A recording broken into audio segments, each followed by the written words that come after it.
साधु साधु साधु। नमो तस्स भगवतो अरहतो सम्मा संबुद्धस्स। नमो तस्स भगवतो अरहतो सम्मा संबुद्धस्स। नमो तस्स भगवतो अरहतो सम्मा संबुद्धस्स. डॉक्टर बाबासाहेब आंबेडकर यांना मी वंदन करतो. त्याचबरोबर या ठिकाणी उपस्थित आदरणीय भंते श्री शिवली यांनाही मी वंदन करतो आणि आजच्या ह्या क्लासला आपण सुरुवात करूया. ओके, तो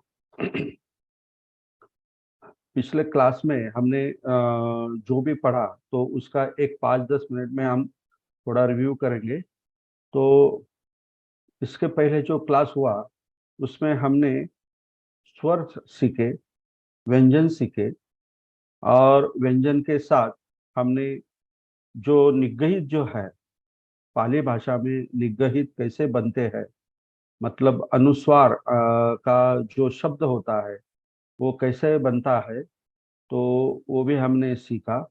तो पाली भाषा में हमने पिछले क्लास में सीखा कि स्वर कितने होते हैं, 8 स्वर होते हैं और कच्चायन के अनुसार 8 स्वर होते हैं और मोगलान के अनुसार हम 10 स्वर कहते हैं. तो वो स्वर जो है वो ह्रस्व और दीर्घ, इसमें हम उसको डिवाइड करते हैं, मतलब विभाजित करते हैं. तो ह्रस्व स्वर, ओके आवाज कम आ रहा है. Okay 1 minute. आदरणीय सर, आवाज एकदम सही है.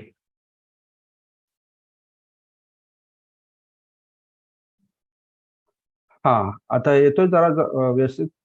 Okay okay. हाँ, तो हमने पढ़ा कि जो ह्रस्व स्वर जो होते हैं वो 3 होते हैं, अ, ई और उ.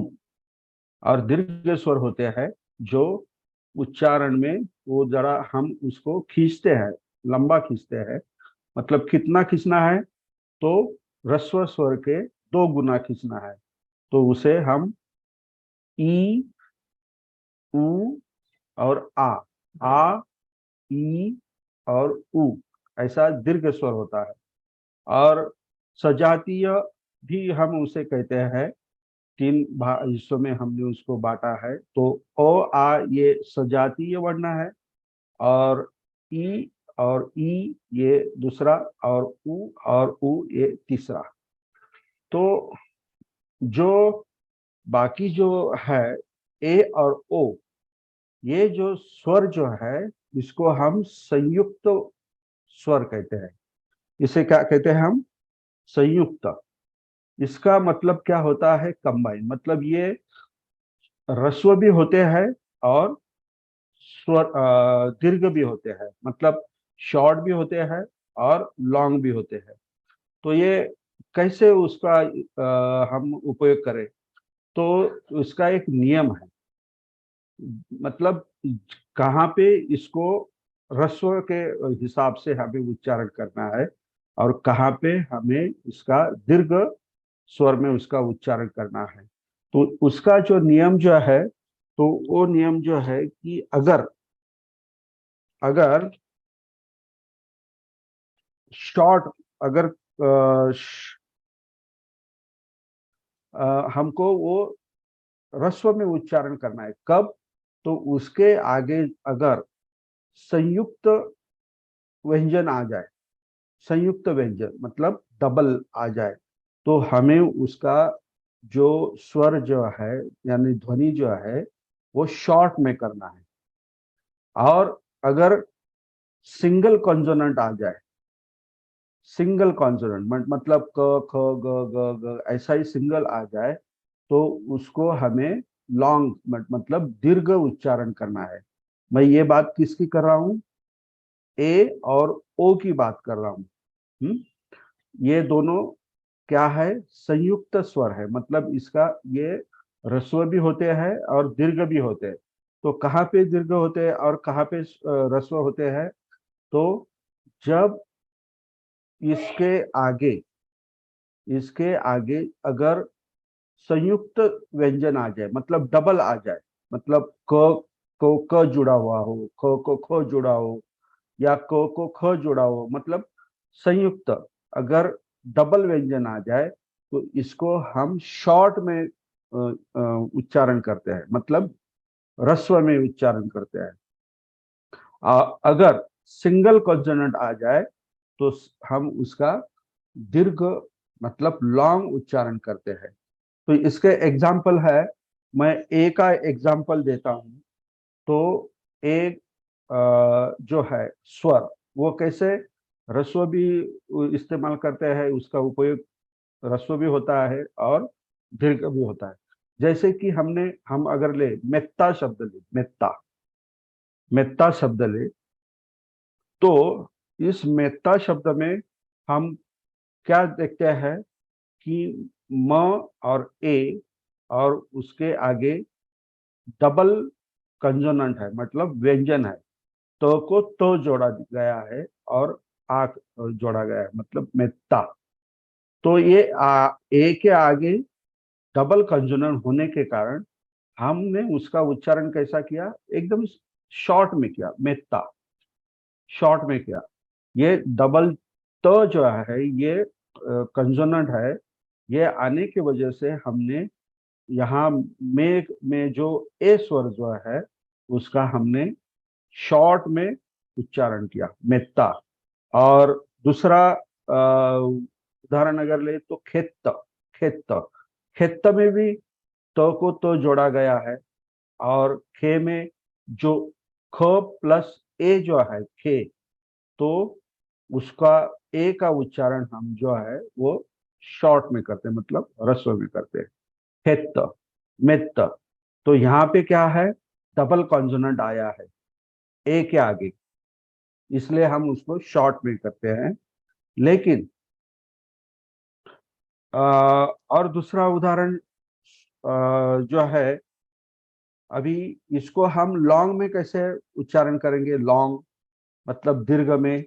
तो उसका एग्जाम्पल है देव, देव। तो यहाँ ए के आगे वह कंसोनेंट जो है वो सिंगल है, इसलिए हमने ए को जरा खींचा है, देव वो ऐसा खींचा है, मतलब जरा दीर्घ हमने उसका उच्चारण किया है, देव। और दूसरा उदाहरण जो है सेना, सेना।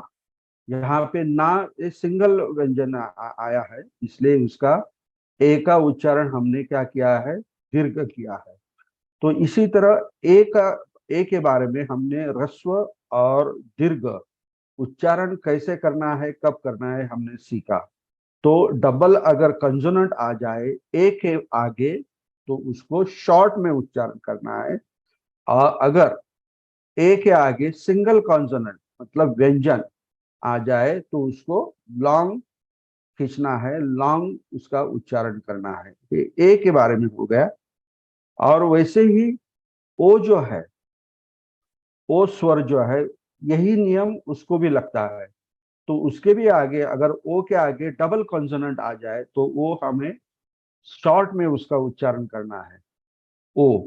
तो उसका उदाहरण दिया जाए तो सोथी, हम क्या कहते हैं, सोथी। तो यहाँ पे भी डबल त आ जाता है, डबल टी आ जाता है। तो इसके लिए हम सोथी मतलब ओ का हम शॉर्ट में उच्चारण करते हैं। और अगर सिंगल कॉन्सोनेंट आ जाए, भी दूसरा प्रयोग जो है सिंगल कॉन्सोनेंट मतलब एक ही व्यंजन आ जाए, एक ही व्यंजन आ जाए तो उसको हम लॉन्ग खींचते हैं, ओ को हम दीर्घ में खींचेंगे। ओके। तो उसका उदाहरण है लोक, लोक। इसमें लो प्लस ओ प्लस क ऐसा है। तो फिर ओ जो है उसको हमने, ओ के आगे क्या आया है, सिंपली वन कॉन्सोनेंट क आया है, उसको वो जोड़ाक्षर नहीं है, मतलब संयुक्त कंसोनेंट नहीं है, डबल कंसोनेंट नहीं है। तो इसलिए हमने ओ को खींचा है, मतलब दीर्घ किया है, लोक ऐसा हम कहते हैं। हम लोक नहीं कहते, हम क्या कहते हैं, लोक कहते हैं। तो ये ओ का उदाहरण है। या दूसरा उदाहरण अगर देखा जाए तो ओदन, ओदन। ओदन। ओदन का मतलब होता है राइस, राइस होता है। और लोक का मतलब होता है, लोक का दोनों तरीके से मतलब होता है।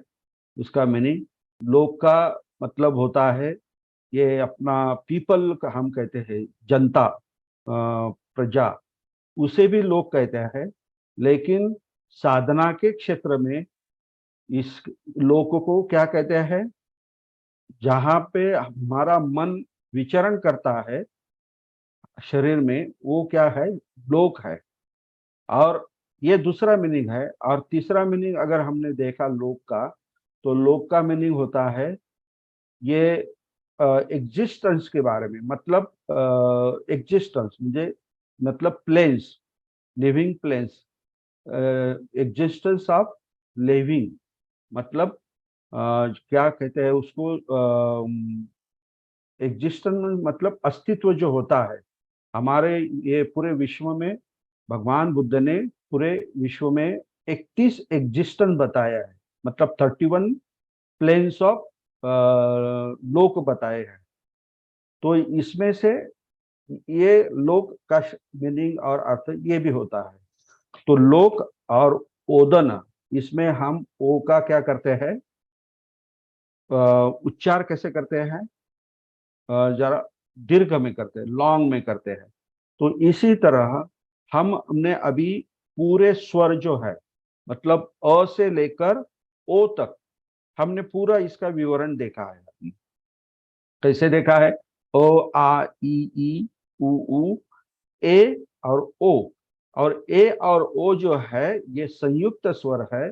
तो ये संयुक्त स्वर क्यों है, तो इस ये दोनों दोनों रस्व में भी और दीर्घ में भी उसका उपयोग करते हैं, इसलिए वो संयुक्त स्वर है। और उसका हमने एग्जाम्पल भी देखा है, जैसे कि मेत्ता है, खेत्ता है, या ओदन है, या दूसरा जो है देव है, सेना है। ये मैंने आपको उदाहरण दिए हैं। तो अभी ये स्वर के बारे में, स्वर के बारे में और कुछ थोड़ा जानकारी हमें हमें लेना है, क्योंकि हमें अभी सीखना ही है। एग्जैक्टली पाली अगर सीखना ही है तो पूरा उसका निचोड़ के ही हम सीखेंगे। तो आगे आपको कोई शंका ही नहीं रहे, क्योंकि डाउट ही नहीं रहे। तो हमने अभी पढ़ा है अ आ ई उ ऊ। तो ये स्वर के बारे में मैंने आपको जो भी जानकारी चाहिए पाली ग्रामर के हिसाब से, ये तो मैंने आपको बता दी। लेकिन व्यंजन के बारे में भी मैंने आपको पढ़ाया कि क्या कंठस्थ होता है, या कंठज होता है, क्या तालुज होता है, क्या मूर्धन्यज होता है, या क्या आगे क्या होता है, मुद्दज के आगे क्या होता है, दंतज और पोटज। तो ये 5 वर्गों में हमने सब व्यंजन को बांट दिया। और जो बाकी का जो व्यंजन हमने उसको संकीर्ण कहा, हमने उसे क्या कहा, संकीर्ण का मतलब स्कैटर। तो ये स्कैटर कहाँ कहाँ पे हो गए, इसका मतलब क्या होता है, उसको भी कुछ तो भी मीनिंग होगा ना। स्कैटर मतलब, हाँ हाँ ठीक है, हम वो इधर उधर वैसे मतलब एक विशेष वर्ग में नहीं रखे, तो ऐसे ही रख दिए, इसलिए उसको संकीर्ण कहते हैं। लेकिन वो जो य र ल व, ये जो है य र ल व और ळ जो है, इसे हम सेमी ओहल कहते हैं। इसे हम क्या कहते हैं, सेमी ओहल, मतलब उसको हम अंतस्थ कहते हैं। हम हिंदी में या मराठी में हम क्या कहते हैं उसको, अंतस्थ। या अंग्रेजी में हम उसको क्या कहते हैं, सेमी ओहल। क्योंकि ये जो अक्षर है, ये उच्चार करने के बाद, उसका उच्चार करने के बाद वो कंठ से भी आता है, और थोड़ा मुंह में का जो हमारे जो पार्ट है उसका भी इस्तेमाल थोड़ा हो जाता है। इसलिए वो पूरा ओहल नहीं, लेकिन सेमी ओहल मतलब आधा आधा होता है। तो हम अगर उच्चार करें य र ल व, तो कंठ से भी आवाज आता है, और हमारी जीभ जो है इधर उधर भी उसको टच करती है, इसलिए हम उसको क्या कहते हैं, सेमी ओहल कहते हैं। अगर आप ट्राई करके देखिए उच्चार करके, तो आपको खुद रियलाइज हो जाएगा, समझ में आ जाएगा। और जो ह जो है, य र ल व ड़ जो है, ये तो अंतस्थ हो गए, मतलब सेमी ओवल हो गए। तो आगे का जो शब्द अक्षर है वो है ह। तो ये ह को हम महाप्राण कहते हैं या प्राण ध्वनि कहते हैं। कुछ दोनों में से कुछ भी हम उसे कहते हैं, कह सकते हैं। तो इसे हम महाप्राण क्यों कहते हैं या प्राण ध्वनि क्यों कहते हैं? क्योंकि ये ह जो है, उच्चार करते समय हम हमारे हृदय से आवाज निकलते हैं। कंठ से तो आता है, लेकिन हृदय से, मतलब प्राण जो है अपना, जो है, तो उसका इस्तेमाल करके, उपयोग करके हम उसका उच्चारण करते हैं। तो ह देखिए, कंठ कंठ के आगे भी नीचे जाकर हम उसका उच्चारण करते हैं, इसलिए हम उसको क्या कहते हैं, महाप्राण कहते हैं। हो, मतलब ये यहाँ पे भी कोई कुछ तो भी असर होता है। और जो स्वर अभी बाकी रह गया, हमने य र ल व ड़ देखा, इसको अंतस्थ कहते हैं। ह को भी देखा हमने, उसको महाप्राण या प्राण ध्वनि कहा है। लेकिन अभी बाकी जो है स बाकी है, तो इसको हम इंग्लिश में सिबिलेंट कहते हैं। और अपने हिंदी में या मराठी में उसको उष्मा स्वर कहते हैं। क्या कहते हैं? उष्मा स्वर। इसका मतलब क्या होता है उष्मा स्वर? तो हम उसका उच्चारण जब करते हैं, उसको कहते हैं, तो हमारे कंठ से जो भी हवा बाहर आती है, तो वो गर्म होके आती है। स मतलब हमारा मुंह छोटा हो जाता है और हम उससे ज्यादा जो हवा जो है, तो वो छोड़ने की कोशिश करते हैं। तो उसके वजह से छोटे जगह से जब निकलता है, तो वो थोड़ा उष्ण हो जाता है ध्वनि, इसलिए हम उसको उष्मा स्वर कहते हैं, स को। और सिबिलेंट इंग्लिश में कहते हैं। तो इसी तरह हमने जो संकीर्ण जो व्यंजन है, उसको हमने अलग अलग हिस्सों में हमने बांटा है, उसको डिवाइड किया है और उसका नामकरण भी किया है। तो पहला कौन सा है? य र ल व ड़ जो है, तो इसको क्या कहते हैं? अंतस्थ कहते हैं, मतलब सेमी ओल कहते हैं। उसके आगे उसके आगे क्या कहा? ह कहा। ह को हम महाप्राण कहते हैं या प्राण ध्वनि कहते हैं। और उसके आगे जो है स है, तो उसको हमने उष्मा स्वर कहा, मतलब सिबिलेंट कहा। और आखिरी में, सबसे आखिरी में जो अक्षर है, मतलब व्यंजन है, वो क्या है? अंग है, अंग। तो ये जो निगई जो है अंग, हमने पहले पंचवर्गीय वर्गीय में जो व्यंजन सीखे, तो उसका लास्ट वाला जो व्यंजन है, मतलब पांचवें नंबर का, क ख ग ग घ, अंग।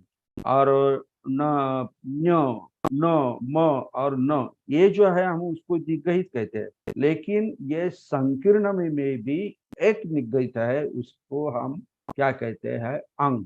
अभी अंग का उच्चार हम जब करते हैं, तो कंठ से और अपने नासिका से, दोनों का हम इस्तेमाल करते हैं अंग।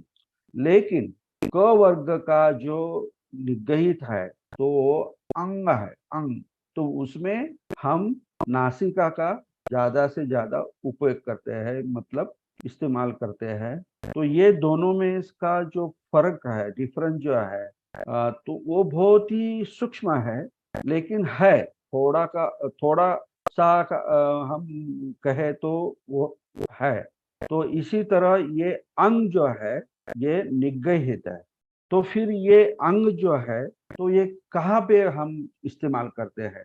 ये जो अंग जो है निगहित, ये कहाँ का इस्तेमाल करते हैं? तो हम जब भी संकीर्ण जो व्यंजन है, संकीर्ण व्यंजन, मतलब य र ल व वगैरह वगैरह, ह वगैरह, तो उसके आगे का जो भी शब्द होगा, आगे का कहने से बजाय हम पीछे का जो भी व्यंजन होगा उसके ऊपर अगर हमने अनुस्वार दिया, मतलब अनुनासिक वो बिंदु दिया, तो ये संकीर्ण में से ये अंग रहता है।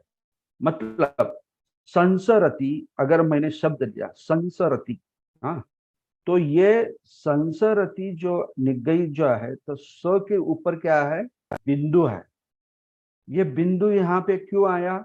हमने जो 5 वर्गों में जो निगही सीखा, तो इसके इसके जैसा ये यहाँ पे नहीं, तो यहाँ पे स के ऊपर हमने बिंदु रख दिया, मतलब ये अंग जो है अभी हम सीख रहे हैं, वो व्यंजन निगहित हमने वहां पे लगा दी।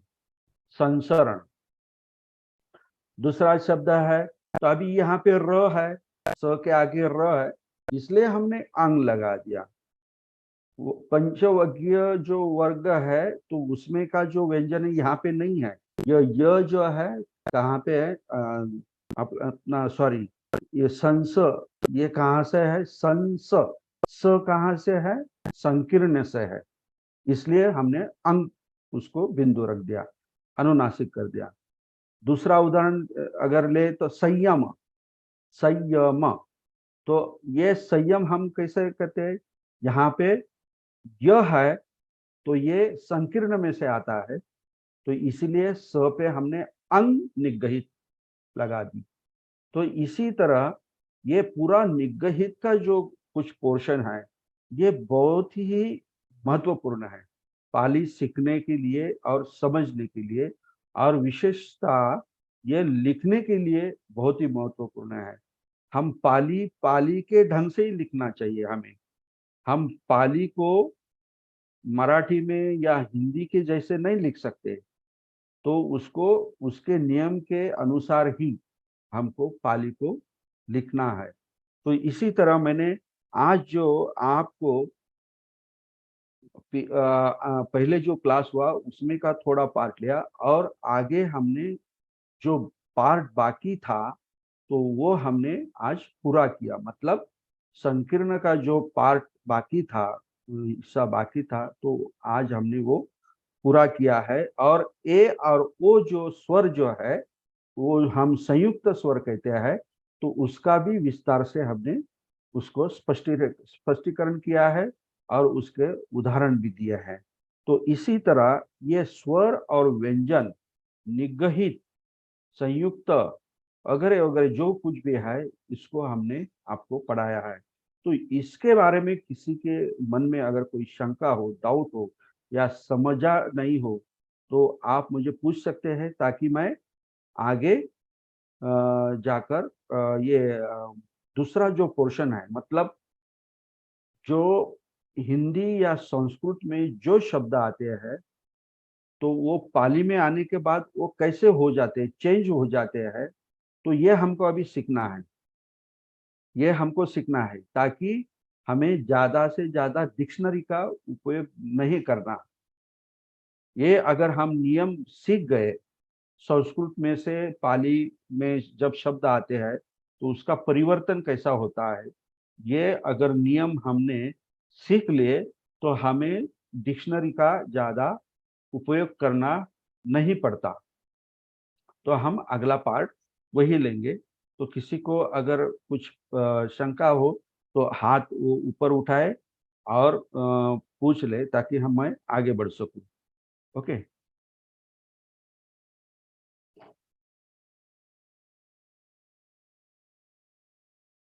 कृपया अपने हैंड रेज कीजिए। Sonali Meshram ji, please unmute mic. Hello sir. हाँ सर आपण आता जे अ विषय जे सांगितलं ना, हाँ हाँ। शेवटचं अक्षर, थोडं त्याविषयी पुन्हा सांगता का सर प्लीज? अच्छा अच्छा। आ, हाँ, सारिका तवारे मॅडम, तुम्ही पण तुमचा काय प्रश्न असेल, दोघांचा एकच प्रश्न असेल तर मग ऐकून घेऊ आपण काय. Sarika madam, unmute. हा सर. हा सर मला सळायतन मधला जो आहे हा त्याविषयी समजत नाही, ते आपण त्याला काय सांगितलं? सळायतन मधला ळ जो आहे ना, हा हा. एक संकीर्ण मधला व्यंजनच आहे ना. आलं लक्षात? संकीर्ण मधला तो व्यंजनाच आहे. य र ल व ह ळ. ते सेमी ओहल आहे ना मॅडम, ळ. आलं लक्षात? सळायतन मधला ळ जो आहे हा सेमी ओहल आहे, म्हणजेच त्या अंतस्थ व्यंजन आहे.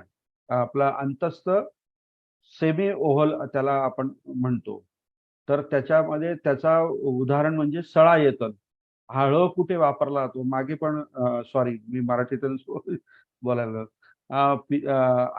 पिछले टाइम पे भी किसी ने हमें पूछा था कि ये ड़ का कहाँ उपयोग होता है, तो शब्द मैंने बताया था सड़ायतन।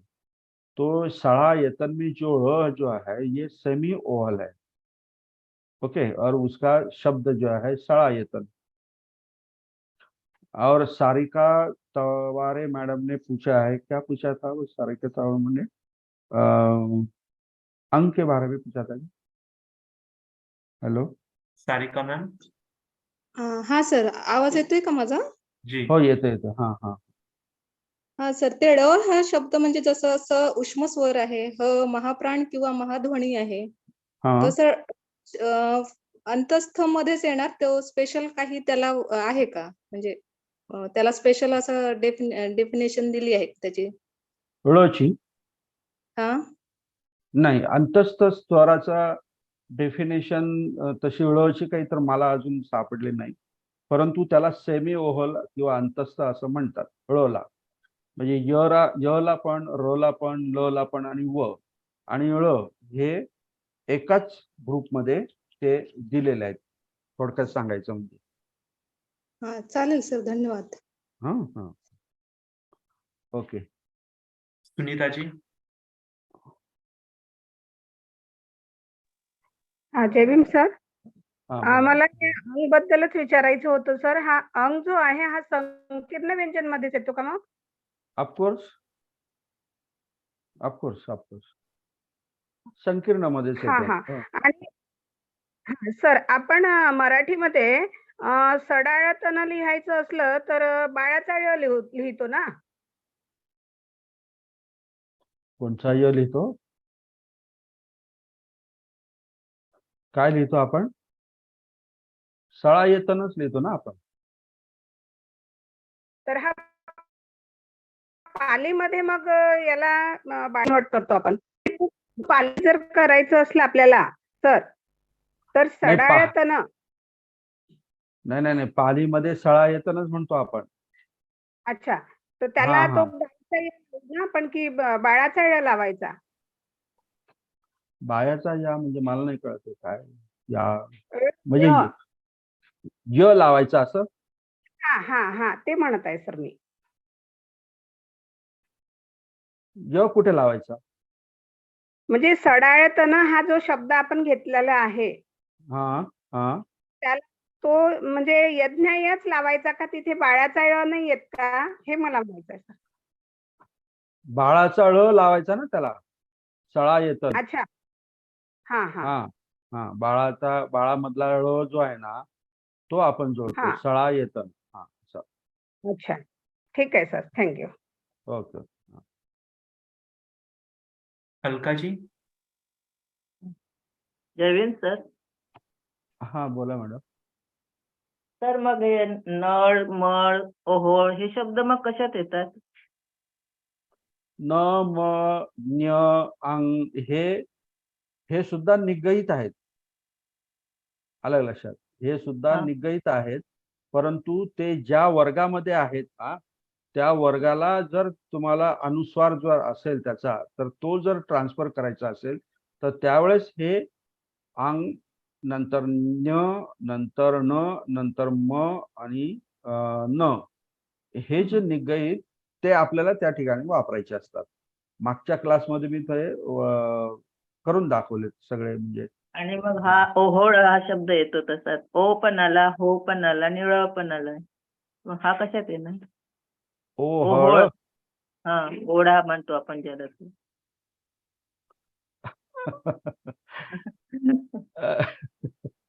ओहळ हा शब्द कुठं पाली शब्द आहे मॅडम? नाही, मराठी आहे पण त्याच्यात येतो हा, ना. मग कशात येतो? पालीमध्ये नाही येत. नाही ना, ओहळा हा शब्द कुठे पालीमध्ये? ओहळ शब्द नाही आहे. आलं लक्षात? ओहळ हा पाली शब्द आहे. त्याच्यामुळे मग तो आपण त्याला आपल्या पालीचे नियम कसं काय लावू शकतो आपण?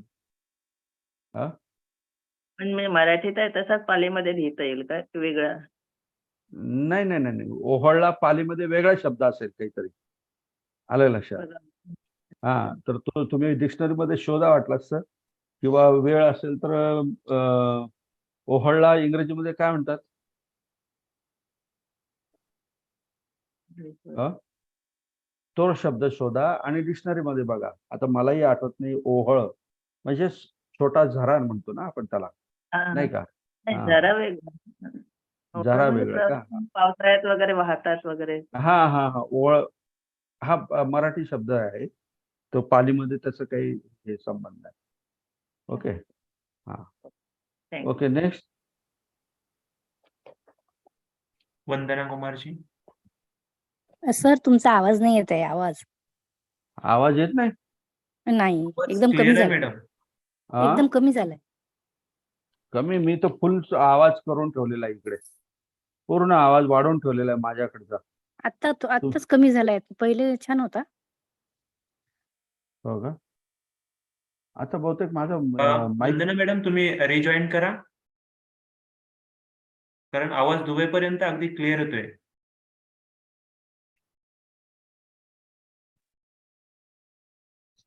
Hello, Sonali madam. आता येतोय माझा आवाज? जी सर, आवाज हॅलो. येत आहे, येत आहे, येत आहे. नाही, स्पीकर. मला तुमचा आवाज येत नाही मग स्पीकर हा, काढल्यानंतर. हा हा, ठीक आहे. ठीक आहे. मी स्पीकरच हे करतो. हा हा, सोनाली आवाज मॅडम. तरी. हा, हा सर, ते विषयी थोडस सांगायचं होतं. हा हा, हा अंग जो आहे, हा जो आहे संकीर्ण मधला निगईत आहे. जसं आपण य, र, ल, व, ळ, स, ह आणि अंग. हा अंग जो आहे हा संकीर्ण मधला निगईत आहे. जसे की आपण कंठस्थ मध्ये कंठज मध्ये निगत बघितला. कंठज वर्गामध्ये कोणता निगईत होता? तुम्ही होता ना मागच्या क्लासला? तर कंठज मधला निगईत काय होता? क, ख, ग, घ आणि अंग हा निगईत होता. बरोबर. च वर्गातला निगईत काय होता? न्य वर्ग होता. च, छ, ज, न्य. बरोबर. नंतर पुढचा वर्ग कोणता होता? मूर्धन्य ट वर्ग होता. ट, ठ, ड, ढ, ण. आता हे अंग, न्य आणि न, नंतर म आणि नंतर न, हे पंच 5 वर्गामध्ये जे व्यंजन आपण डिवाइड केले, त्यामधले हे त्याच्यानुसार हे निगईत आले. त्याचप्रमाणे जो खालचा जो आपले 8 व्यंजन राहतात त्याला आपण संकीर्ण म्हणतो. त्या संकीर्ण मधला हा जसं वरती दिलेले आहेत वर्गामध्ये 5 वर्गामध्ये, तसा हा संकीर्ण मधला अंग हा जो आहे हा काय आहे? निगईत आहे. तर हा अंग जो आहे, हा अंग आपण ज्यावेळेस संकीर्ण मधले जे काही अक्षर जे असतात, व्यंजन जे असतात, ते ज्या शब्दामध्ये येत असतात आणि त्यांना ज्यावेळेस निगईत करायचं असतं, त्यावेळेस आपण हा अंग आपलं निगईत हा आपण वापरतो. आलं लक्षात? तर उदाहरणार्थ मी तुम्हाला दिलं संसरती हा एक उदाहरण दिलं. तर संसरतीमध्ये बघा, संस, आता संच्या पुढे स आलेला आहे आणि हा स कशामध्ये येतो? याच्यामध्ये येतो, काय म्हणतात त्याला, संकीर्ण मध्ये येतो. मग संकीर्णचा निगईत काय आहे? अंग आहे. आपण लिहिताना अ लिहितो, त्याच्यावर टिंब देतो. हे लिहिण्याची पद्धत झाली अंगची. आलं लक्षात? परंतु उच्चारण करताना आपण त्या अक्षरावरती बिंदू देतो, म्हणजेच तो अंग आपण असा उच्चारण करतो. म्हणजे बिंदूचा उच्चारण अंग आणि लिहिताना आपण कसा लिहितो तो बिंदू अ त्याच्यावरती परत अनुस्वार अंग. तर अशा पद्धतीने स आल्यामुळे आपण त्या स वरती अंग व्यंजन जो आहे आपला निगई जो आहे तो आपण तिथे लिहिलेला आहे स वरती. त्याचप्रमाणे संयम हा मी तुम्हाला उदाहरण दिलं होतं. संयम. आता ह्या स च्या पुढे काय आहे य आहे. आता हा य सुद्धा काय आहे संकीर्ण मध्ये आलेला आहे. म्हणून संकीर्ण मधला जो अंग हा जो निगईत आहे तो आपण स वरती टिंब म्हणून बिंदू म्हणून आपण त्याचा उपयोग केलेला आहे. तर असा हा अंग आहे निगहित संकीर्ण मधला. आणि कंठज मधला जो अंग जो आहे तो वेगळा आहे, परंतु दोघांचा उच्चार फार म्हणजे कमी फरक आहे. खूप छोटा फरक आहे त्यामध्ये दोघांच्या ह्याच्यामध्ये. हे लक्षात घ्या. करुणाजी. हॅलो. हा बोला. हा. जय भीम सर. पाली भाषेमध्ये कमळचा ळ नाही राहत ना सर, की राहत? आता मी तुम्हाला एवढं लिहून दिलं ना य र ळ ल वगैरे सगळं सळायतन शब्द पण सांगितला. तुम्हाला कोणी सांगितलं की पालीमध्ये ळ नसतो म्हणून? नाही का? आणि ते लिहून मला तर दिसत नाही ते लिहिलेलं तुम्ही. काय लिहिलेलं? नाही तुम्ही म्हटलं ना हे लिहून दिलेलं आहे बा म्हणून याच्यावर मला काही मागच्या असं दिसत. मागच्या क्लासमध्ये लिहून दिलं होतं मी. ह्या क्लासमध्ये आता काहीच लिहून दिलेलं नाही. मी नुसतं बोलतो आहे. हो का? अच्छा.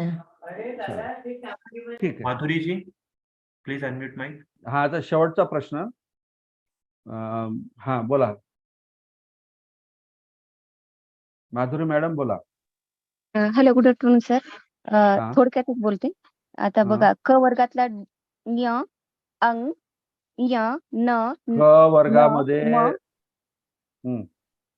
म्हणजे बोला ड बोला. आणि त्याच्या पुढे टिंब आहे तो. हे सगळे निगहित आहेत. अनुनासिका हम्म. म्हणजे हम्म. 1 2 3 4 5 प वर्गापर्यंतचे 5 आणि संकीर्ण मधला हा अ वरती टिंब आहे तो पण निगहित आहे. म्हणजे एकूण 6 आहेत. हो ना? अच्छा, ठीक आहे. थँक्यू. हेच एकूण 6 आहेत हेच कन्फर्म करायचं होतं. बस ओके ठीक आहे. Okay okay thank you okay. Thank you. हा मग ते पूर्ण कन्सेप्ट जरा लक्षात घेतली ना मग काय अडचण नाही. बरोबर. आता तुम्ही जे शॉर्ट मध्ये जे बोललात ना ते अगदी परफेक्ट बोललात. ओके. हा ठीक आहे. आता आपण पुढचा पार्ट जो आहे तो आपण घेऊया. त्यामध्ये स्वर आणि व्यंजन हे परावर्तित कसे होतात संस्कृत मधून किंवा मराठी मधून पालीमध्ये त्याचा आपण काही नियम जे आहेत ते नियम आपण बघणार आहोत. तर ते नियम तुम्हाला सांगण्यासाठी मी माझा स्क्रीन शेअर करतो. पुस्तकात मध्ये जे काही नियम दिलेले आहेत ते नियम मी तुम्हाला सांगणार आहे. ओके. तर तुम्ही ते नियम सुद्धा शक्य झालं हाँ इफ आप अगर लिख सकते हो जो मैं रूल बताऊंगा तो वो भी आप अपने डायरी में या नोटबुक में लिख सकते हैं. तो मैं अभी ये शॉर्ट करता हूँ.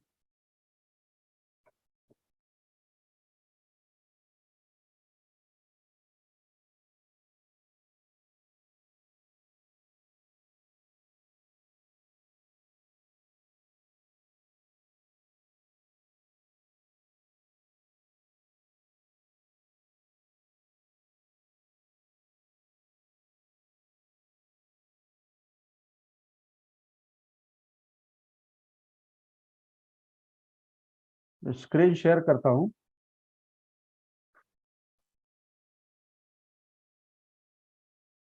जी सर. हाँ.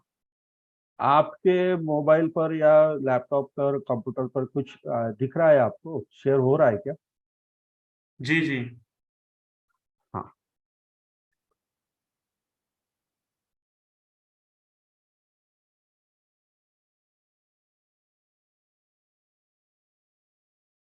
तो देखिए ये जो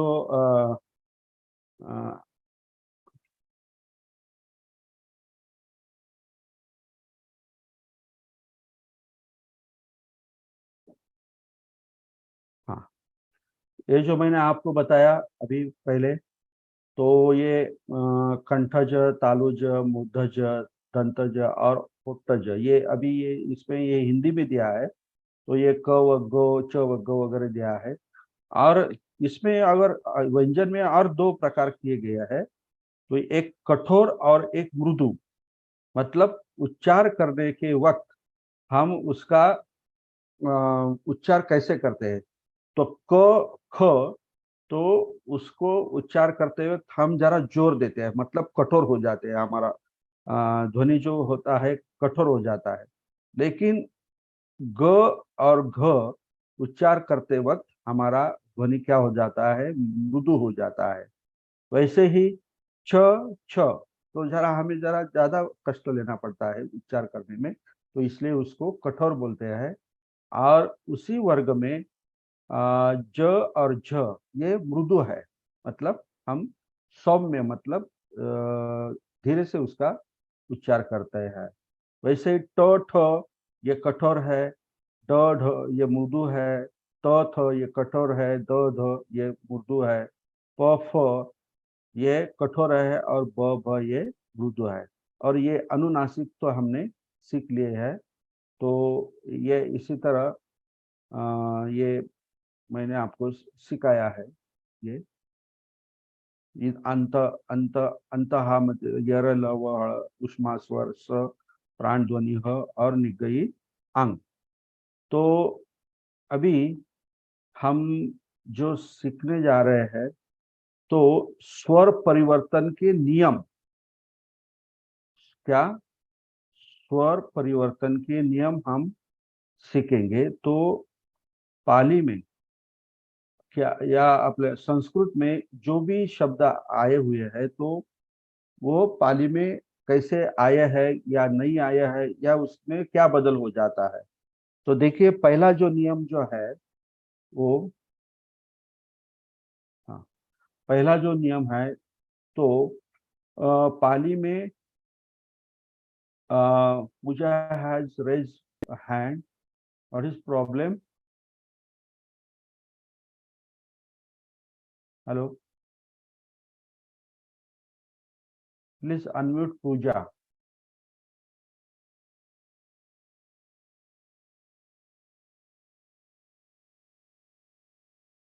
पूजा मैडम,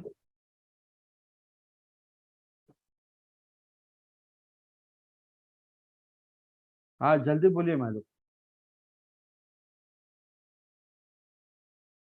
सर कंटिन्यू, कारण त्यात तिथं नाहीये। Okay okay okay. तो संस्कृत में जो रू होता है, नृ होता है, ए होता है, औ होता है या अहम होता है, ये जो स्वर है पाली भाषा में हमें नहीं मिलते। आप लिख लीजिए, रू, लू, ए, औ, आहा, ये जो स्वर है पाली भाषा में नहीं मिलते। तो इसके बदले में हमें पाली भाषा में क्या हम देखते हैं, तो रू के बदले में हम अ या ई या उ हम उसका इस्तेमाल करते हैं।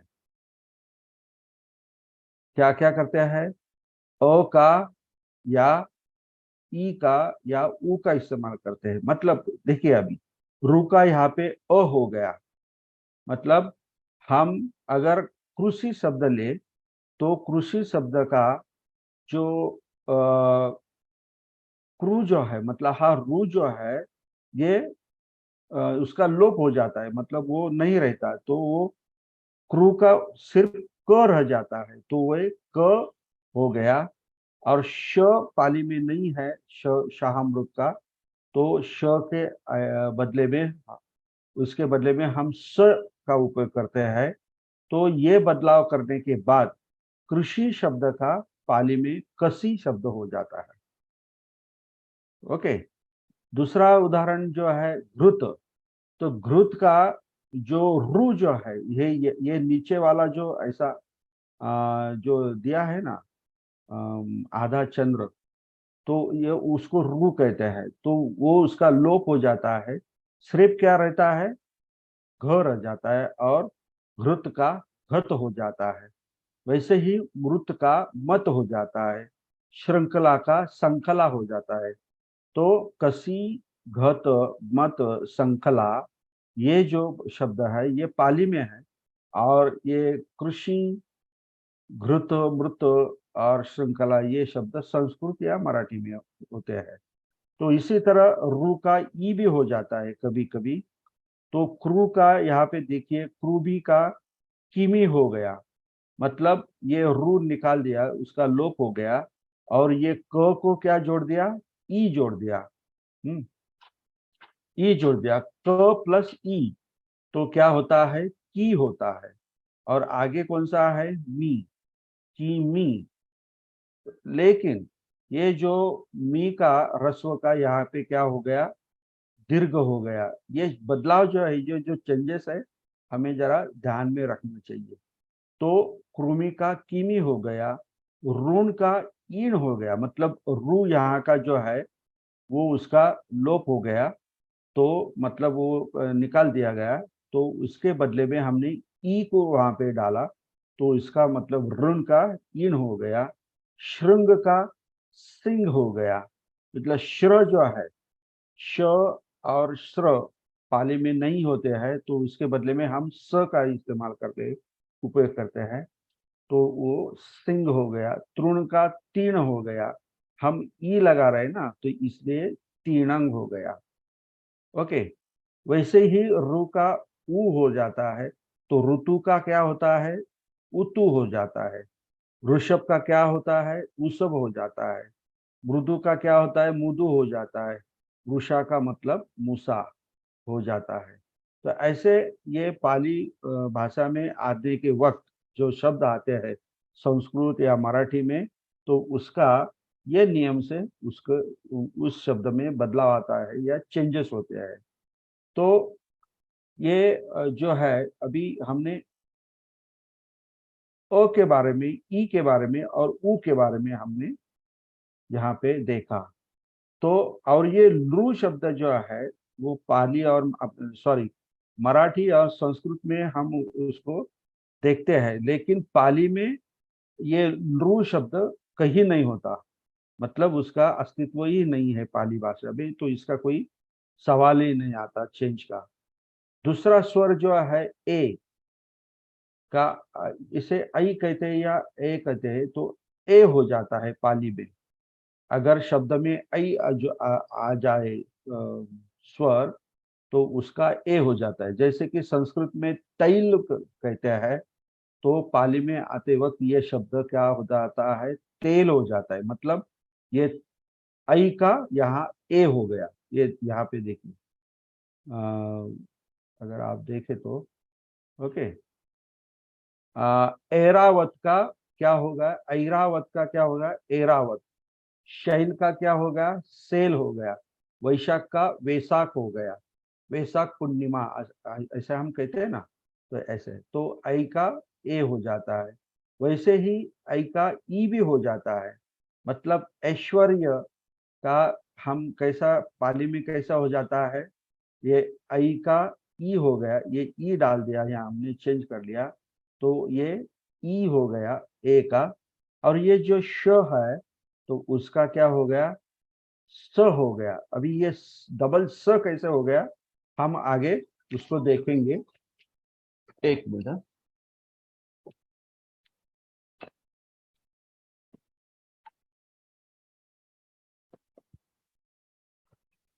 आगे है संधव, मतलब उसका क्या हो गया, ई सही का स प्लस आई, ऐसा हुआ ना, तो उसका क्या हो गया, तो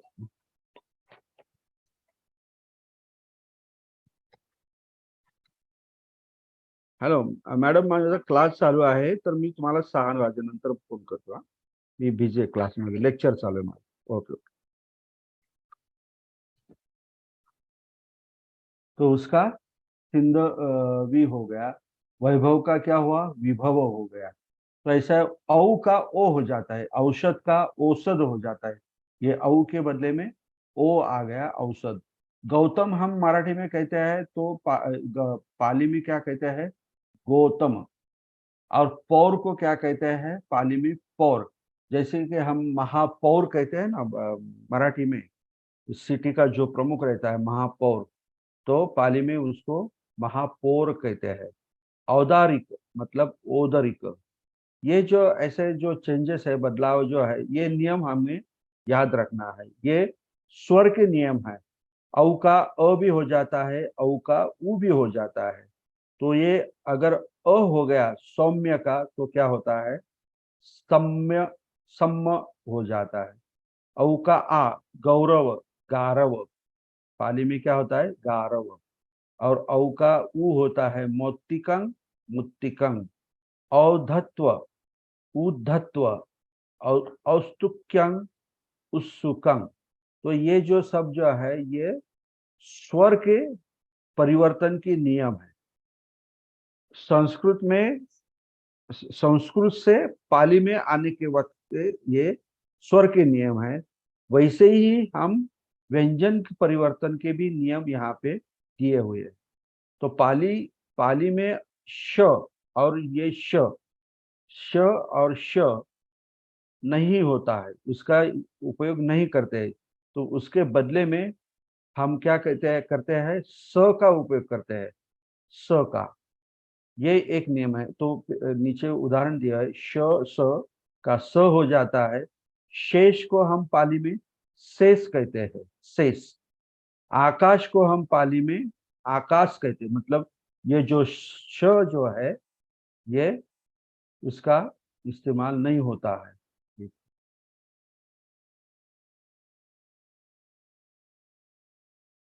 ओके, एक मिनट।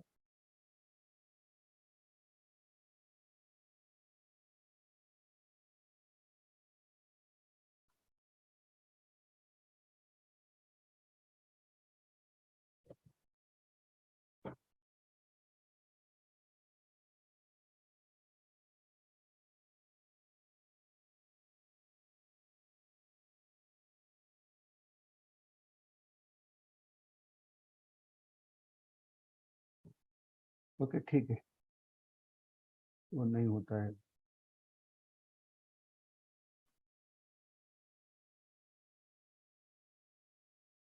हाँ, तो पाली भाषा में हलंत व्यंजन नहीं होता। हलंत मतलब इस अंत्य व्यंजन का लोप किया जाता है। तो जैसे ही पाली संस्कृत में भगवान इस तरह लिखा जाता है, भगवान न, मतलब न जो है तो वो आधा न है, तो उसका जो पैर जो है उसको आधा कर देते हैं। तो संस्कृत में पूरा लिखते हैं भगवान, ऐसा लिखते हैं। लेकिन पाली में आने के बाद ये भगवान शब्द क्या बन जाता है, भगवा बन जाता है। क्यों बन जाता है, क्योंकि ये जो हलंत शब्द है न, हलंत मतलब उसका पैर को हमने आधा काट दिया है, तो इसको हलंत कहते हैं। तो ऐसा शब्द नहीं होता, भगवा ऐसा होता है। गुणवान, हम संस्कृत में अगर गुणवान भगवान कहते हैं तो न का उच्चार बहुत ही शॉर्ट में करते हैं, भगवान गुणवान। हम भगवान नहीं कहते, गुणवान नहीं कहते, तो गुणवान कहते हैं। और पाली में उसका गुणवा हो जाता है। यावत का याव हो जाता है। विद्युत का विज्जु हो जाता है। और पश्चात का पच्छा हो जाता है। ये तो का लोप हो जाता है। और ये छ जो है इसका, ये च को छ कैसा लग गया हम आगे देखेंगे, उसका नियम जो है वो आगे देखेंगे। तीसरा नियम जो है, पाली भाषा में अंत्य म के जगह हम अनुस्वार को लगाते हैं। अनुस्वार मतलब चितम, ये संस्कृत में लिखा हुआ है, लेकिन पाली में कैसे लिखेंगे, चीतंग लिखेंगे, चीतंग। ओके, चीतंग। सत्यम, सच्चंग। तीर्थम, तीर्थंग। तो ये म जो आधा उच्चार होता है ना, तो ये संस्कृत में होता है। बहुत सारे लोग अभी भी मैंने देखा है, बहुत सारे लोग बुद्धम शरणम गच्छामि ऐसा कहते हैं। तो जो म जो का उच्चार है तो वो करते हैं तो पाली में ये अलाउड नहीं है। पाली में हम बुद्धांग, मेरा मेरा जो लिप्स है वो मतलब एक दूसरे से नहीं जुड़ते। मैं क्या करता हूँ, बुद्धांग, और संस्कृत में क्या कैसे कहते हैं, बुद्धम मम, ये उच्चार होता है। तो पाली में अगर आपको गाथा कहनी है, बुद्धम शरणं गच्छामि कहना है, तो उसका उच्चार भी सही तरीके से होना चाहिए। तो ये म का क्या होता है, इसके जगह अनुस्वार आ जाता है, अंग का अनुस्वार आ जाता है, तीर्थम तीर्थम। आगे का जो महत्वपूर्ण जो नियम है वो विसर्ग, मतलब ये दो डॉट जो है, ये संस्कृत में इसका बहुत इस्तेमाल होता है, उपयोग होता है। तो वो जो है अकारांत जो शब्द होते हैं, मतलब मैंने आपको पढ़ाया भी है, जो जो शब्द हम उच्चार उसका उच्चार करते हैं, उसके अंत में अगर अ का अगर कोई उच्चार हो जाए अ स्वर का, तो उसको हम अकारांत कहते हैं।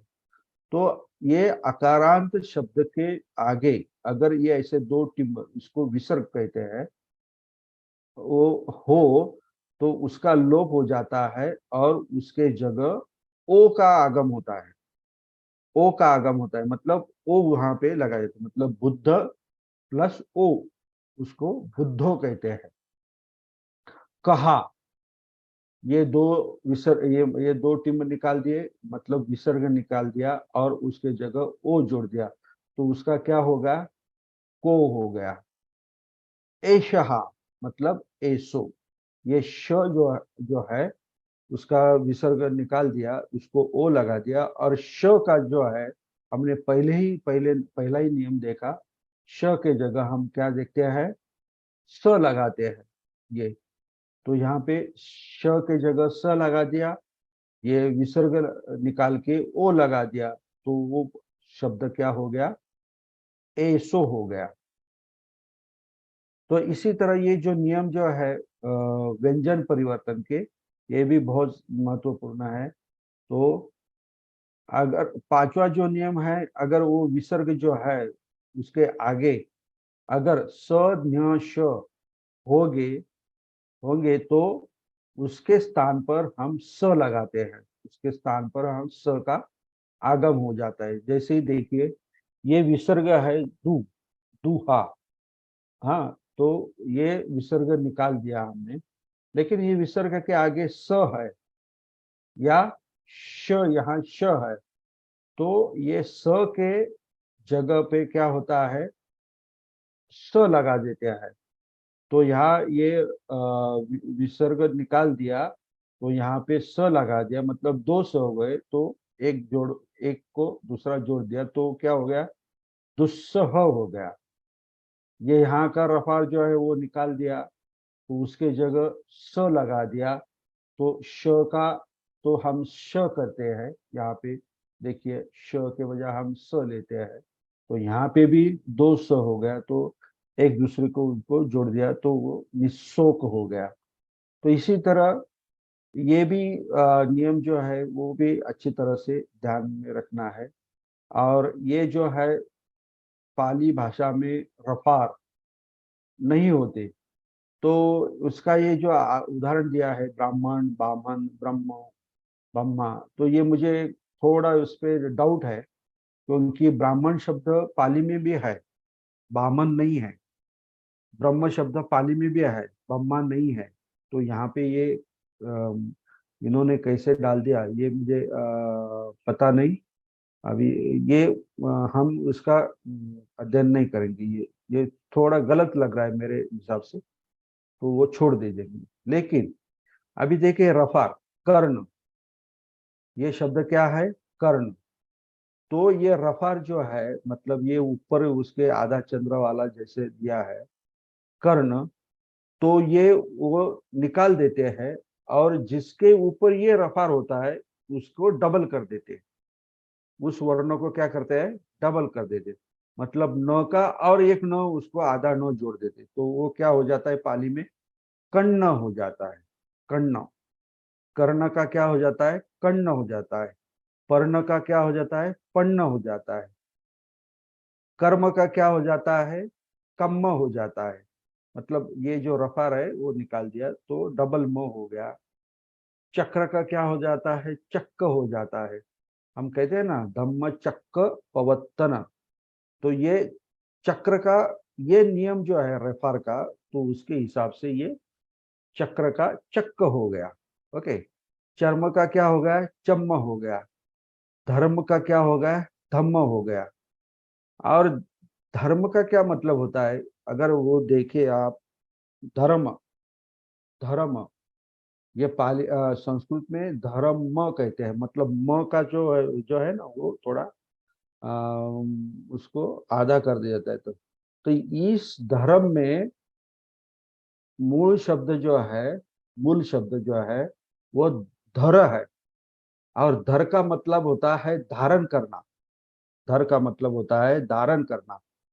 तो जो भी धारण करते हैं, जो भी व्यक्ति हो, जो भी कोई वस्तु हो, जो भी धारण करता है उसके लिए वो धम्म बन जाता है। हम कहते हैं इंसानियत धम्म कहते हैं, तो इंसानियत का धम्म हम धारण करते हैं, मतलब धर का मतलब धारण करना, तो उसका मतलब धम्म हो जाता है। तो ऐसे ये जो बारीक बारीक छोटे छोटे इसमें जो ज्ञान जो है ये हमें मिल जाता है ये सीखने के बाद। धर्म मतलब धम्म हो गया। सर्व, यहाँ पे सब, मतलब अभी ये रफार जो है ना, तो ये रफार तो नहीं है, लेकिन पाली में वो जो है तो वो डबल नहीं होता कभी। पाली में वो को वो नहीं लगाते, तो उसके बजाय वो के बजाय ब लगाते हैं और उसको डबल कर देते हैं, मतलब सब। जैसे कि पर्वत भी एक शब्द है, पर्वत, वो पे उफार होता है तो वो निकाल देते हैं और वो के जगह ब लगा देते हैं और उसका भी डबल कर देते हैं, तो उसका पाली में क्या हो जाता है, पब्बत। तो ये ऐसा यहाँ पे नियम है। और बाकी और सारे यहाँ पे नियम है, ये जो 8 नियम दिए हुए हैं। तो आगे का जो नियम है, संस्कृत या मराठी में जो शब्द के आरंभ में र युक्त अगर जोड़ाक्षर हो तो पाली में उस र का लोप हो जाता है।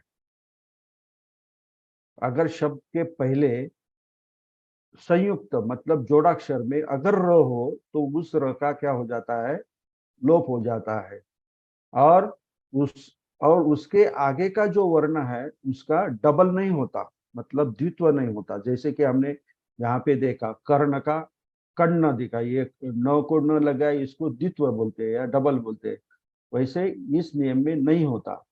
तो उदाहरण के तौर पर दिया है ग्राम, तो ये ग्रा जो है तो ये इसमें क्या आ गया, गा प्लस र का हो गया, तो ये र का जो है ये जोड़ाक्षर है ग्रा, तो इसमें का जो र जो है उसका लोप हो जाता है और वो जो मूल शब्द है गा वो वैसा का वैसा रह जाता है और आगे का मो भी वैसे के वैसे रहता है।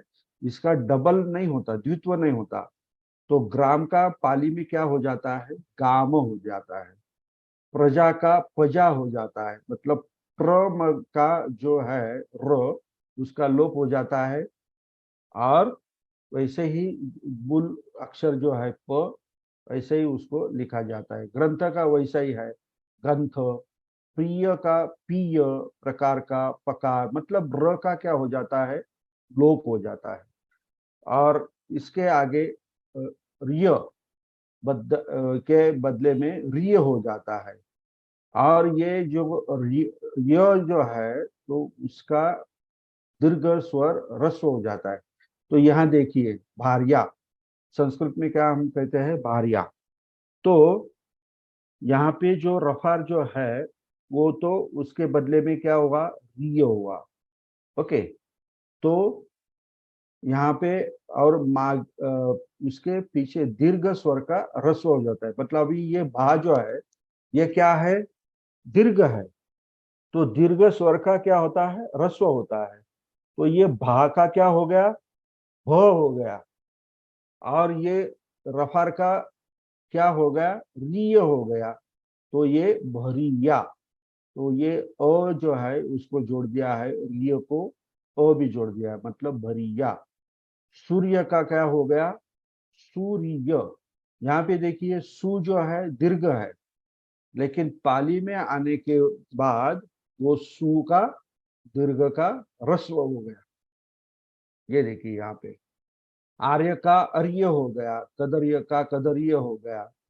तो ये जो सारे नियम हैं, ये मैं आपको हिंदी में या मराठी में आपको मैं दूंगा, व्हाट्सएप पे भेजूंगा, या ये जो मैं किताब लिख रहा हूँ अभी हिंदी में जो किताब है, तो ये भी आपको मैं पीडीएफ कर दूंगा। तो आप इसमें अगर मैंने अभी जैसे बताया है ये तो आप पढ़ सकते हो, नहीं क्या? तो ये देखिए अभी श का ख हो जाता है, श का क्या हो जाता है, ख हो जाता है, मतलब क्षीरंग का खीरंग हो गया, क्षेम का खेम हो गया, ये क्ष के बजाय खेम, ये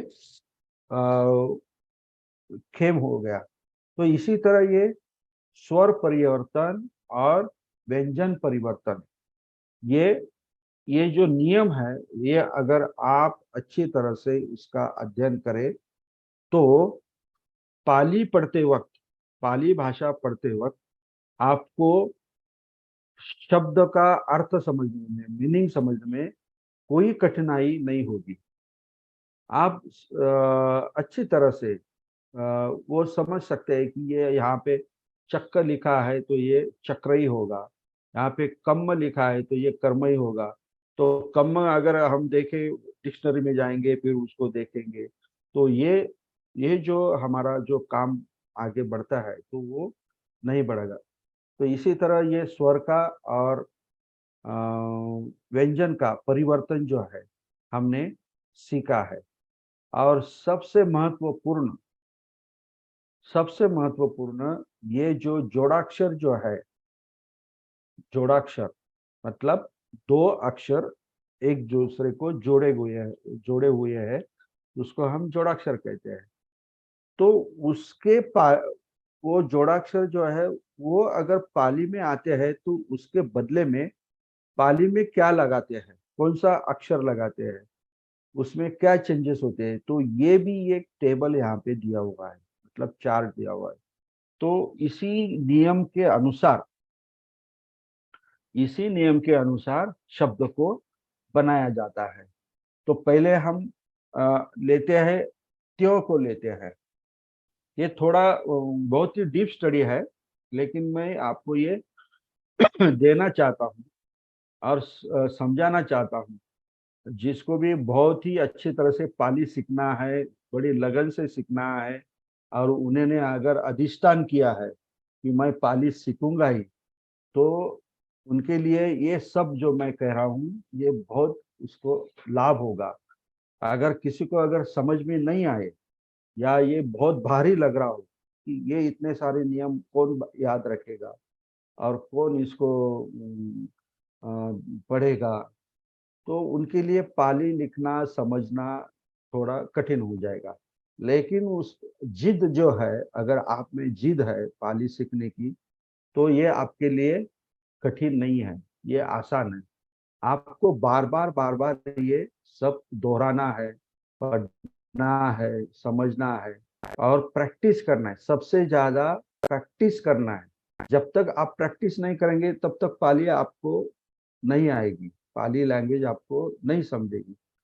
तो जब अभी मैं जब कहता हूँ तो आपको समझ में आ जाएगा, और मैं बाजू हो गया और क्लास खत्म हो गया और 2 दिन के बाद 1 दिन के बाद अगर आप देखेंगे कि मुझे लिखना है, समझना है, याद करना है, तो आपको कुछ याद नहीं आएगा। तो पाली सीखने की भी कोई एक तरीका है, एक सिस्टम है, एक मेथड है। तो जब भी क्लास हो जाता है तो उसमें क्या पढ़ा तो वो तुरंत रात को याद करना है और उसको प्रैक्टिस करना है तुरंत। हर रोज आपको 1 घंटा उसके लिए देना है। तभी पाली आप पर प्रसन्न होगी, मतलब आपको आ जाएगी। तो ये कहने का मतलब क्या है कि आगे आगे हम जैसा जाएंगे तो बहुत डीप डीप जाएंगे, बहुत गंभीरता से मैं नियम सिखाऊंगा, पढ़ाऊंगा। तो इससे आप क्या बोलते हैं, उदासीन मत होना है, यानी नाराज नहीं होना कि मुझे आएगा या नहीं आएगा, ऐसा नहीं सोचना है आपको, ये मैं कहना चाहता हूँ। तो ये जोड़ाक्षर जो है त्य, तो शब्द के पहले अगर त्य आ जाए तो उसके बदले में हमें क्या लिखना है पाली में। तो ये इसका उदाहरण यहाँ दिया है त्याग करके। क्या दिया है? त्याग। ये त्याग जो है संस्कृत या मराठी शब्द है, तो ये त्य जो है शब्द के पहले ही आया है। त्य जो है शब्द के आरंभ में आया है, तो आरंभ में आने के कारण यो त्य के बदले में हमें क्या लिखना है? च लिखना है। तो अगर यहाँ पे च लिख दिया, अगर हमने यहाँ पे च लिख दिया और वो ट्रांसलेट कर दिया अच्छी तरह से, तो वो क्या होगा? त्याग होगा पाली में। मतलब त्याग का मतलब त्याग होता है पाली में। हाँ, मतलब त्याग होता है, त्याग। वैसे ही अगर हम द्य जो है, मतलब दो को यो लगाते हैं तो द्य होता है। हाँ, तो उसका उदाहरण यहाँ तो नहीं दिया है, तो हम ध्य का उदाहरण लेते हैं। ध्य, अगर ये ध्य जो है शब्द के पहले आ जाए, मतलब ये ध्यान, ये ध्य जो है, ये ध्य शब्द के पहले आया हुआ है, तो ये ध्य के बदले हम क्या लेंगे? झ लेंगे, क्रोनोलॉजिकल ऑर्डर में, मतलब रिस्पेक्टिवली बोलते हैं अंग्रेजी में। तो उसके बदले ये ध्य के बदले हम झ लेंगे। तो ये ध्य के बदले यहाँ झ लगाया, तो उसका पाली में शब्द क्या हो गया? झान हो गया, झान।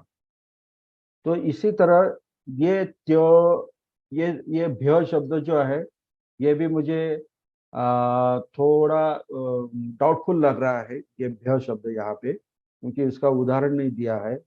और ऐसा शब्द आता है कि नहीं, मुझे भी अभी तक नहीं पता चला, मतलब मुझे दिखा नहीं कहीं। यह द आता है, ध आता है। ओके, तो ये शब्द के पहले आरंभ में अगर आ जाए तो उसके बदले में हम च, छ, ज, झ हम लगाते हैं। मतलब ये च वर्ग का जो है, च, छ, ज, ज, मतलब कौन सा वर्ग हो गया? वो तालुज वर्ग। तो तालुज वर्ग के शब्द हम यो के जो भी जोड़ाक्षर होते हैं उसको लगा देते हैं, ये ध्यान में रखना। अगर ये शब्द त्य, द्य, ध्य शब्द के अंदर आ जाए, मतलब शुरुआत में नहीं है, शुरुआत के आगे मतलब आ जाए, तो फिर क्या करना है? तो उसका उदाहरण दिया है यहाँ पे नृत्य। तो यह त्य जो है, ये शब्द के आरंभ में नहीं है, ये आगे है, मतलब शब्द में आया हुआ है। तो उस त्य के जगह हम क्या लिखेंगे? डबल च लिखेंगे, नृत्य। और अभी हमने देखा पहले, ये जो रू जो है वो पाली में नहीं होते हैं, तो वो निकाल देने के बाद क्या रहेगा? सिर्फ न रहेगा। और इस त्य का इस नियम के अनुसार क्या हो जाएगा? च हो जाएगा, डबल च। तो नृत्य का पाली में शब्द क्या हो जाता है? नच्च हो जाता है, नच्च मतलब नृत्य। अभी आपको अगर ये नियम मालूम हो, अगर नच्च शब्द आ जाए तो आप डिक्शनरी में जाएंगे, नच्च का मतलब क्या होता है, तो आप उतना टाइम आप गवाएंगे। तो अगर ये नियम आपको अगर मालूम है तो आपको आसानी से उसका मीनिंग समझ में आ जाएगा। दूसरा शब्द है मध्य, मतलब ये द, द को य लगाया हुआ है, तो ये द के जगह रिस्पेक्टिवली ये 3 नंबर का है, तो यहाँ का भी 3 नंबर का ज जो है उसको हमें लगाना है, तो वो डबल ज हो जाता है। ये देखिए 3 नंबर का डबल ज, तो ये मध्य के बदले में इसका क्या हो गया पाली में, मज्ज। हम ये देखते हैं ना पंचशील, उसमें ये शब्द है सूराया, क्या बोलते हैं पंचशील में, क्या बोलते हैं, सूरा मेरय मज्ज, तो ये शब्द है, तो वो क्या है, मध्य शब्द है। सूरा मेरय मज्ज पमाद ठाना वे रमणी, ऐसा हम कहते हैं, तो ये मज्ज शब्द आता है। तत्थ, अभी ये तो को थ हो गया, तो उसके बदले में हमने क्या लिखा, छ लिखा। मुझे लगता है ये तो जो है, थ जो है, ये यहाँ पे कुछ तो भी मिस्टेक हुआ है, कुछ तो भी गलत लिखा गया है यहाँ पे, तो थ का तच्छ हो गया। तो ये मुझे कहने का मतलब है, जो जोड़ाक्षर के जो नियम जो है, ये चार्ट में दिए हुए हैं, ये सब इस चार्ट में दिए हुए, और मैंने जब जैसे आपको पढ़ाया है, जैसे बताया है, वैसे ही आप उसको पढ़े और समझे। तो ये जो का हो गया। अभी ये जो है स का है, स्त थ स्ट, तो अगर ये शब्द के आरंभ में हो तो हमें क्या लगाना है, तो ठो ठो डो, ये टो को ठो लगाना है। ये डो भी यहाँ पे गलत है, ये ढो जो है ना यहाँ पे गलत, इसको यहाँ पे ठो लगाना है, यानी ठो का ठग, ठग का ठो लगाना है। तो ये भी आप पढ़ सकते हो, मतलब ये शब्द के अंदर अगर उदाहरण ले तो देखिए यहाँ पे स्त है, स को थ लग गया है, स्तो। हम मराठी और संस्कृत में क्या कहते हैं, गृहस्थ, तो वो स्त जो है तो उसका ट को ठ लग गया, गहट्ठ। काष्ठ, तो उसको कट्ठ बोलते हैं। स्थान को ठान बोलते हैं, मतलब स्थान के स्त के जगह क्या लग गया, ठा लग गया। यहाँ पे भी कुछ थोड़ा ठ बराबर है, स्थान ठान। स्तुति का थुति हो गया, स्त का क्या हो गया, थ लग गया। ये देखिए, ये शब्द के आरंभ में है ना, शब्द के आरंभ में है, तो स्तुति का थुति हो गया। इसी तरह आगे भी आप देखेंगे और पढ़ेंगे और समझेंगे, तो आपको ये जो शब्द है जोड़ाक्षर, संस्कृत या मराठी में पाली में आने के वक्त उसमें क्या बदलाव होता है, शब्द के आरंभ में और शब्द के अंदर, मतलब बीच में क्या कैसा बदलाव होता है, ये चार्ट में सब कुछ दिया हुआ है। तो आप इसका अध्ययन करें, आप इसको पढ़े, और अगले क्लास में अगर इसके बारे में किसी को कोई शंका हो तो मैं उसको समझाऊंगा, क्योंकि अभी टाइम हो रहा है अपना, तो ये पूरा हम नहीं कर सकेंगे। पूरा ये जो 8 तक यहाँ पे दिया है पूरे नियम, तो हम नहीं पढ़ा सकते टाइम के वजह से। तो आप होमवर्क में ये सब देखिए, पढ़िए, समझिए, और अगर आपको समझ में नहीं आए तो हम अगले क्लास में, मतलब मंडे में हम ये थोड़ा रिपीट करेंगे।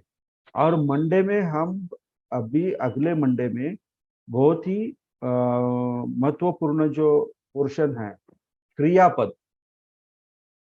तो पाली में क्रियापद कैसे बनते हैं, क्या पाली में क्रियापद कैसे बनते हैं, तो उसकी निर्मिति कैसे होती है वो सीखेंगे।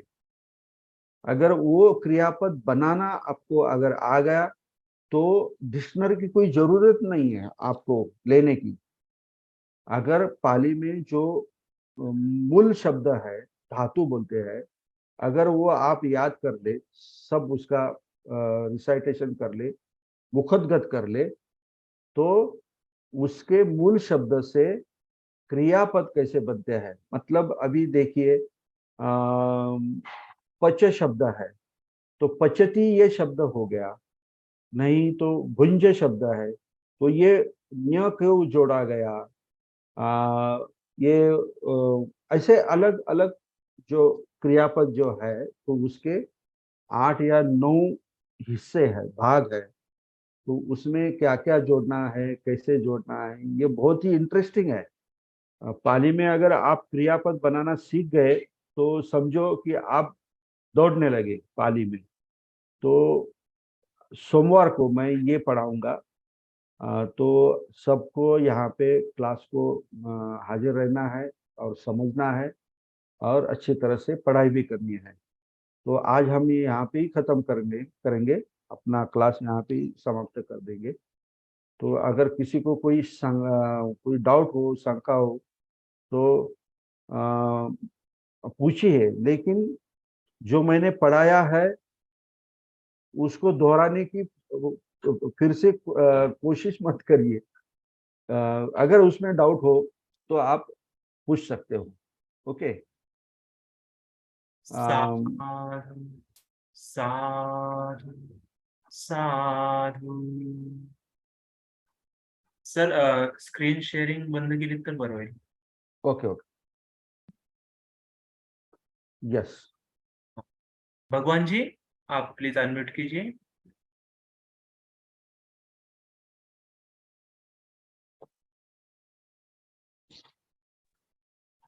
हॅलो, कॅन यू हाँ हिअर मी? बोलिए। Yes sir yes. सर आपण जो आता म्हटलं की पालीमध्ये आपण हलंत शब्द येत नाही, पण इथे एक आपल्याला कास्टचा शब्द जो आलेला त्याच्यात कठ्ठच इथे एक तर हलंत येतोय.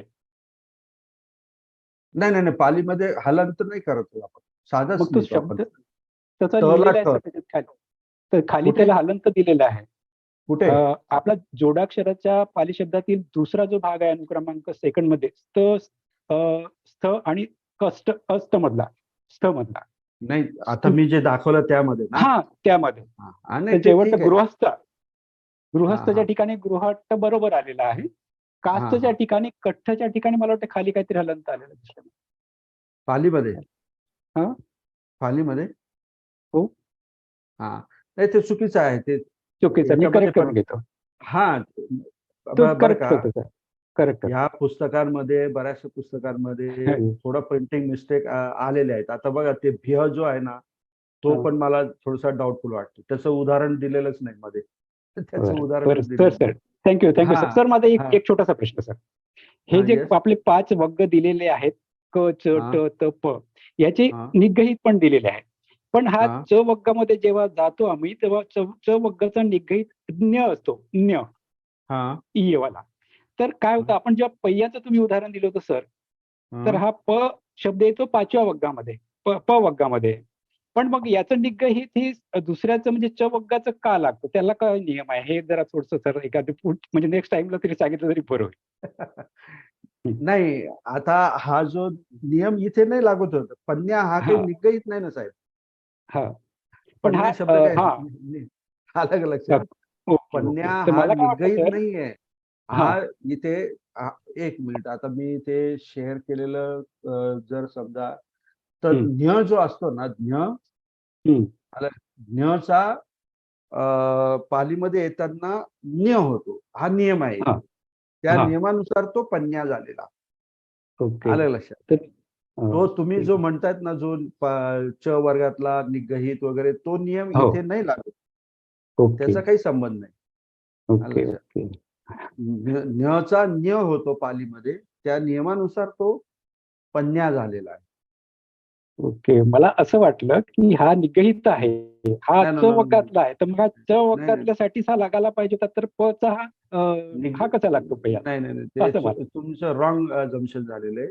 ओके, ज्यावेळेस अर्धा न्य, अर्धा अंग, अर्धा म, अर्धा ण जिथे लागतो ना, त्याला निग्रहित म्हणायचं.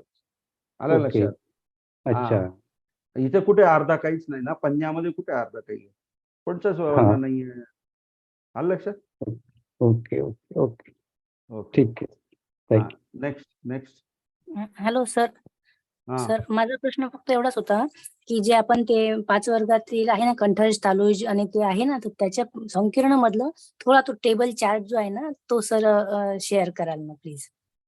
म्हणजे मी लिहून हो, घेतलंय छान, फक्त ते संकीर्ण आणि ते निगहित जे आहे तेवढं मी लिहिलं नाही. मी तुम्हाला सगळं शेअर करेन, डोंट वरी. ठीक आहे. तुम्हाला थँक्यू. हा ओके.